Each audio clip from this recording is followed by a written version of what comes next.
She. Sanitation, health and environment.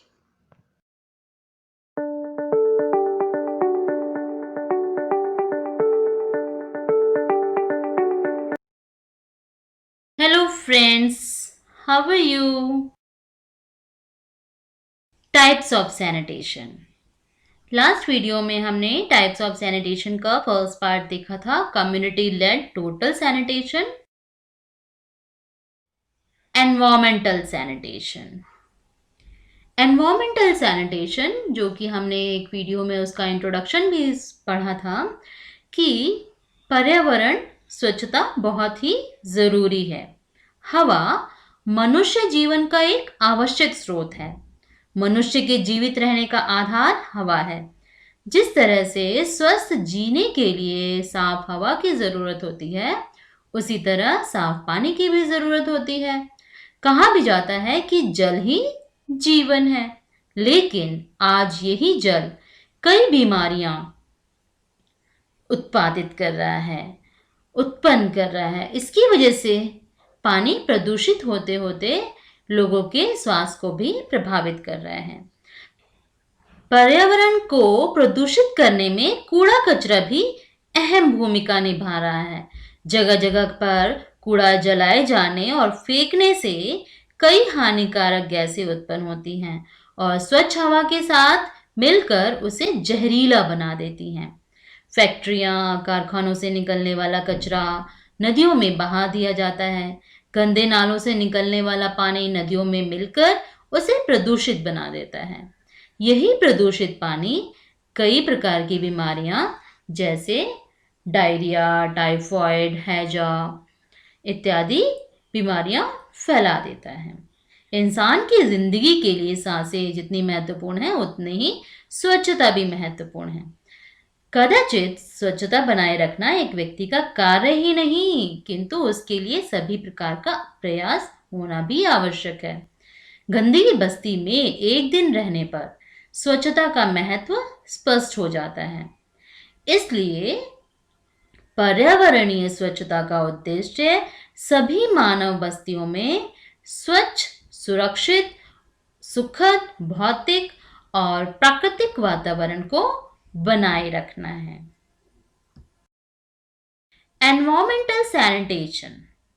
Environmental sanitation is the control of environmental factors that form links in disease transmission.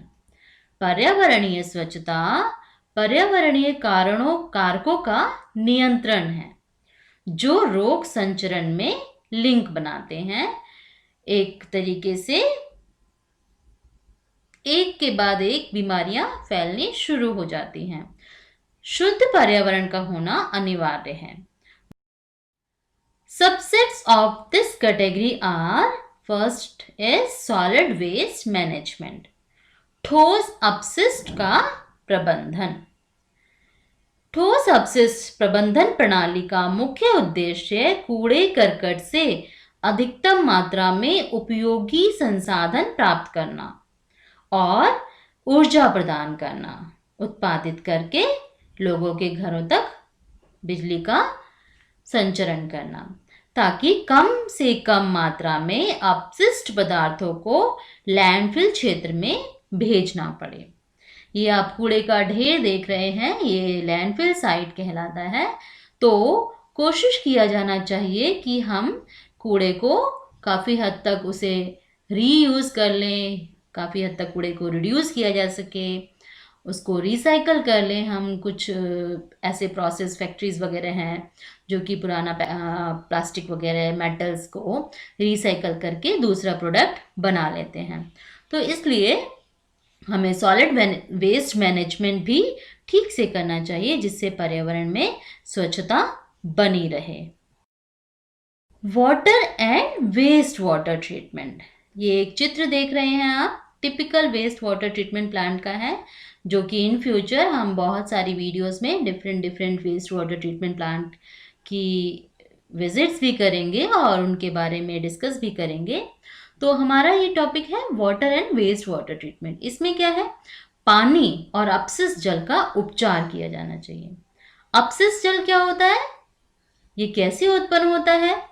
मनुष्य द्वारा घरेलू, व्यावसायिक एवं औद्योगिक उपयोग के लिए स्वच्छ जल का इस्तेमाल करने के बाद जो जल उत्पन्न होता है वह अपशिष्ट जल कहलाता है।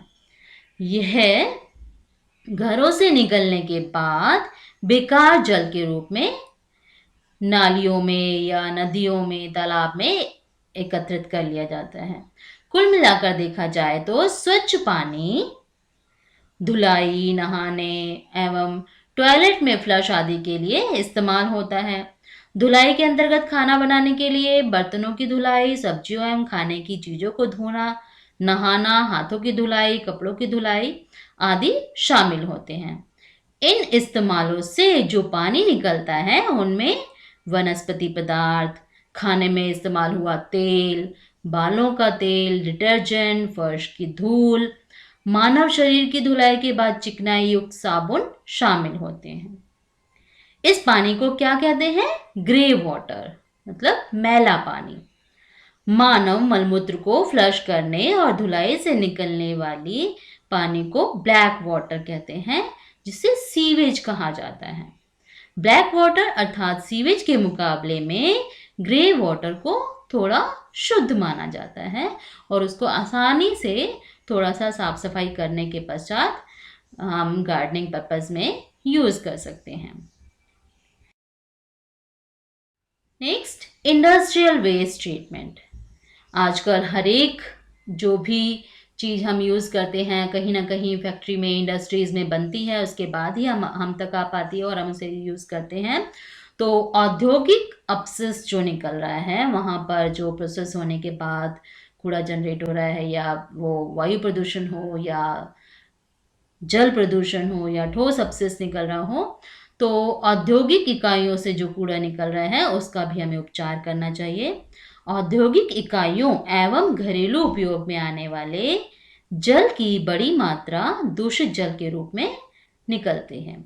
ये दूषित जल किसी भी जल स्रोत में मिलने पर उसे प्रदूषित कर देते हैं, जिसके कारण जल स्रोत का जल पीने अथवा अन्य मानवीय उपयोग के लिए योग्य नहीं रह जाता है। अनेक बार जल स्रोत में प्रदूषण का स्तर इतना बढ़ जाता है कि मवेशी, पशु पक्षी तथा कृषि कार्य हेतु भी उसका उपयोग किया जाना संभव नहीं हो पाता है। अतः इस दूषित जल के किसी जल स्रोत में मिलने से पूर्व उसका समुचित उपचार होना आवश्यक है, ताकि जल स्रोतों पर उसका दुष्प्रभाव कम से कम पड़े। जल प्रदूषण निवारण एवं नियंत्रण अधिनियम 1974 के संशोधन के अनुसार दूषित जल का निर्धारित मानदंडों के अनुरूप उपचार किया जाना आवश्यक है। विभिन्न औद्योगिक इकाइयों द्वारा दूषित जल की प्रकृति के अनुसार दूषित जल उपचार संयंत्र बनाए जाते हैं। सामान्य तौर पर दूषित जल उपचार संयंत्र में सेडिमेंटेशन टैंक, स्क्रीनिंग टैंक और हमारे काफ़ी सारे क्लोरीनेशन टैंक, सेटलिंग टैंक तथा केमिकल ऐड करने के बाद उनका फ्लॉक्यूलेशन वगैरह होता है, फिल्ट्रेशन होता है।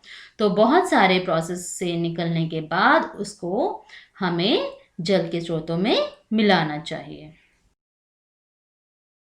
Next, noise and air pollution control. शोर और वायु प्रदूषण नियंत्रण। घर के बाहर के ध्वनि स्रोत और घर के बाहर के वायु प्रदूषण स्रोत। ध्वनि प्रदूषण के कई स्रोत हैं, लेकिन इसे आमतौर पर घर के अंदर और घर के बाहर जैसे दो रूपों में वर्गीकृत किया गया है। उद्योग, कारखाने, car, motor, truck, train, cycle, aircraft, गाड़ियां जैसे वाहन की गति, निर्माण कार्य, रक्षा उपकरण, विस्फोट, विभिन्न कारणों के दौरान वाद्य यंत्र इत्यादि, ये सब क्या है? वायु प्रदूषण के कारण बनते हैं, कारण होते हैं। घर के अंदर के स्रोत, जोरदार रेडियो चलाना, टेलीविजन या म्यूजिक सिस्टम और अन्य इलेक्ट्रॉनिक उपकरण जिनसे बहुत अधिक ध्वनि निकलती है आदि, हमारे कानों को शारीरिक क्षति होती है इन सब चीज़ों से। इस हालात से पीड़ित लोग कमजोर ध्वनि का पता लगाने में असमर्थ हो जाते हैं। ध्वनि को नियंत्रित करने के 4 मौलिक तरीके हैं, जो कि अभी हम शॉर्ट फॉर्म में पढ़ रहे हैं। इन फ्यूचर उस चैप्टर में हम डिटेल में पढ़ेंगे। स्रोत पर ध्वनि कम करना, ध्वनि का रास्ता रोकना, पथ की लंबाई में वृद्धि करना तथा प्राप्तकर्ता को सुरक्षित रखें। सबसे पहला है स्रोत पर ध्वनि कम करना। ध्वनि को कम करने के लिए वाहनों और मशीनरी की आवाज को कम करना होगा। उद्योगों में विभिन्न प्रकार के अवशोषण सामग्री का उपयोग आंतरिक ध्वनि को नियंत्रित करने के लिए किया जा सकता है। ध्वनि का रास्ता रोकें। घरों के चारों ओर पेड़ों का रोपण करना प्रभावी ध्वनि बाधाओं को कम करने के लिए बहुत ही सहायक होता है। दीवारों, छत और फर्श के लिए बेहतर अवशोषण इंटीरियर सामग्री का प्रयोग करना, यह भी ध्वनि स्तरों को काफी कम कर देता है।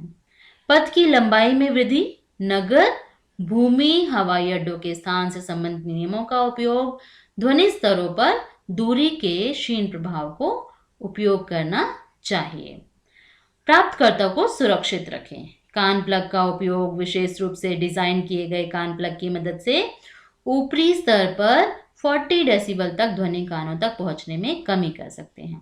ये सामान्य रूप से नियम बनाने के अलावा किसी भी प्रदूषण के नियंत्रण के लिए लोगों को शिक्षित और जागरूक करना आवश्यक है।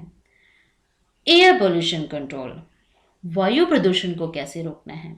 बहुत सारी इंडस्ट्रीज हैं, बहुत सारे व्हीकल्स हैं जिनकी वजह से प्रदूषण फैलता जा रहा है।